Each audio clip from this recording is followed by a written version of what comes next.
Hi, I'm Spencer with the Tennis Warehouse Racket Review. This is the Babolat Pure Storm Limited GT.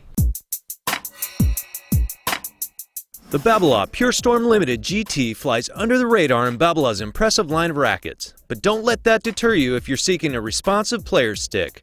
The racket of choice for ATP Touring Pro Ryan Harrison, the Pure Storm Limited GT offers excellent feel and control for the more advanced players that can generate their own power.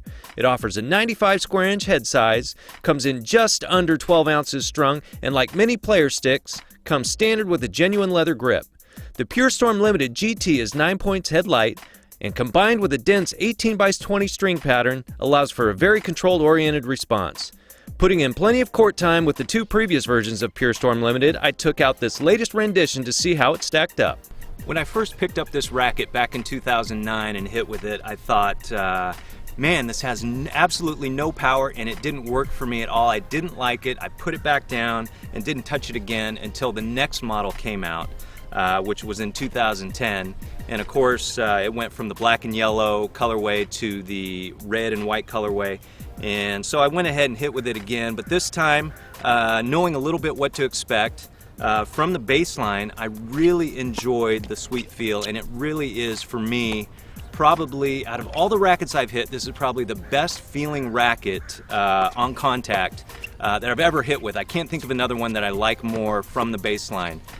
When it comes to forehands, as long as I'm taking a full swing at the ball, this very low powered stick, it has a tight, very dense string pattern, so you're not going to get a lot of power out of it until you put a big swing on the ball. And from there, you get the control, you get the good depth, because you're not afraid of hitting long. This racket won't let you hit long very often.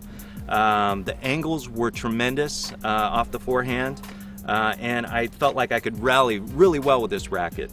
Off the backhand side, I felt the same. Very confident coming over the top with the topspin backhand. And then when it came to slicing, I liked going down the line with the slice on an approach shot. It stayed low. It clipped the ball really nicely. Definitely my all-time favorite from the baseline. When it comes to play at net, the overwhelming characteristic of this stick is the feel. There's no doubt about it. It has tremendous feel. Once again, like the ground strokes, it's very low powered, so it's going to have a tremendous amount of feel. The ball coming off the string bed, it's easy to place it where you want it. The racket responds very well in that regard. On the flip side, someone like me, if you're not hitting it directly in the middle, which I tend to spray it around the string bed a little bit, it drops power tremendously.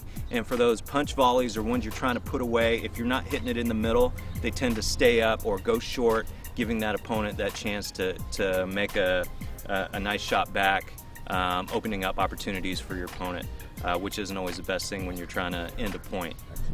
When it comes to serve, this is the area where I felt this was the Achilles heel of this racket, and it doesn't help that I'm not the biggest serving guy out here.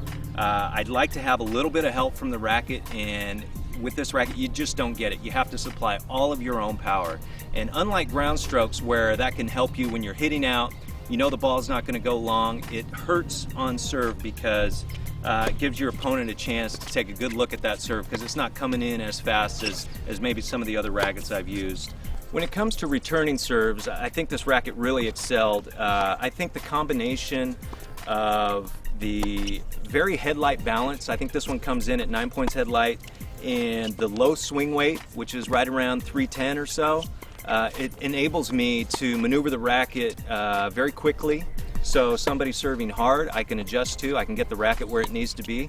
Somebody that doesn't have as hard a serve, I can kind of crank up and take a good swipe at it. I've had good luck with this one returning serve. So in summary, it's sort of a love-hate relationship with this racket. I did use this racket for quite a while, I think about 9 months to a year, where I had it in my bag and I was playing with it on a regular basis. The love part is what I talked about with the ground strokes, the low power, being able to swing out and keep the control, that sweet feel, the ball pocketing on this racket is excellent. On the hate side, and actually it's not really hate, but the power, the low power, and more notably on serve. really affected my game and made me vulnerable when I was serving, getting broken here and there, just because not being able to get those free points that are so valuable. Thanks for joining me for this edition of the Racquet Review. Check our website, tenniswarehouse.com, for more information. See you next time.